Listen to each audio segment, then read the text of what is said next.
अस्सलाम वालेकुम प्यारे दोस्तों, ये है जी हमारा राड जिसकी हम टेस्टिंग करने लगे हैं। हमारे पास एक कस्टमर आया है, उसने बोला है इसकी टेस्टिंग करके दो, आया ये प्रूफ है भी या बस वैसे ही है। तो बाकायदा आज आपको वाटर प्रूफ की टेस्टिंग करके दिखाएंगे कि आया ये करंट मारता है या नहीं।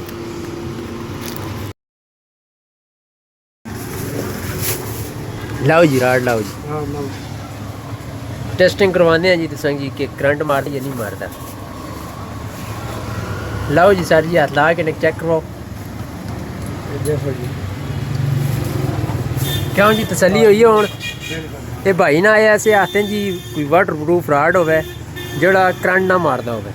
इन्हें जान समझाया ना है जी लाइव प्रूफ करके दो जी, तो फिर मैं कटसा तो फिर इन्हें बाल्टी पानिया दी आंदी है तो बकायदा टेस्ट करके दिते तो तां इन्हें तसली हुई है तो इन्हें फिर ओके कीते जी। बहुत प्यारा राड है। ये देखें, हमने हाथ लगाया ते हुआ है, हाथ में पकड़ा दो हुआ एक मिनट में इस बाल्टी पानिया दी तकरीबन गर्म कर छटी है जी।